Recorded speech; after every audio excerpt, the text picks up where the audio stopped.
1.25 करोड़ की पॉपुलेशन में 30 लाख गुज्जर, एससी कितना है, एसटी कितना है, ओबीसी कितना है और माइनॉरिटी कितनी है?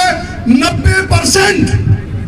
अगर ये 90% इस तशद्दुद की वजह से अपने बच्चों के सर पर और अपने ईश्वर अल्लाह खुदा परमात्मा की कसम खा ले कि मरते दम तक भाजपा को वोट नहीं देंगे।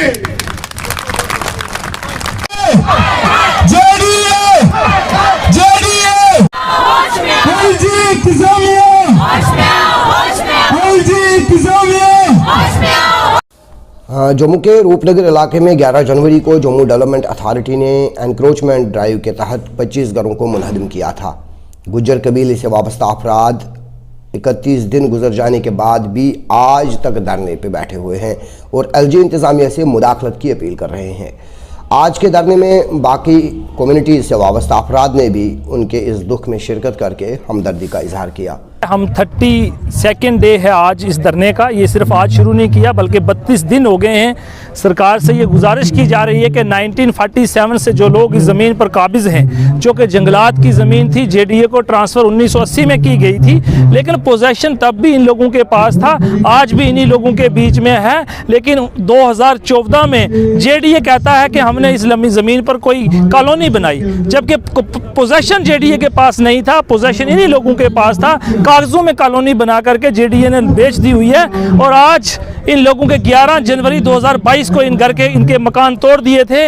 11 जनवरी 2022 से आज तक ये ओपन छत आसमान के नीचे अपनी ज़िंदगी बसर कर रहे हैं। हम सरकार से ये गुजारिश कर रहे हैं कि इन लोगों को इस ज़मीन के मालकाना हक दिए जाएं। जहां आप कह रहे हो फॉरेस्ट राइट की एक्ट की इम्प्लीमेंटेशन हुई है, तो आखिर इन गरीबों के लिए क्यों नहीं इम्प्लीमेंटेशन हो रही?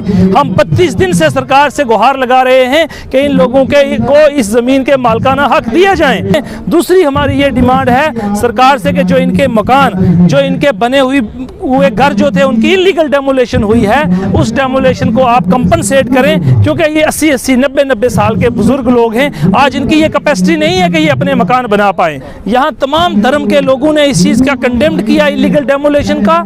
इसको कुछ लोगों ने चाहा था कि सिलेक्टिव किलिंग जो हमने कही, सिलेक्टिव टारगेटिंग जो हमने की, वो on the basis of influential लोगों और लेस इन्फ्लुएंशियल लोगों के खिलाफ की बात की, क्योंकि जो वेल इन्फ्लुएंशियल लोग हैं उनके खिलाफ कभी कार्रवाई नहीं होती। जब भी पीला पंजा चलता है तो गरीब के खिलाफ चलता है, इसलिए हमने इसको सिलेक्टिव टारगेटिंग कहा। आज 33 दिन हो गया हमने धरने पे बैठे हुए।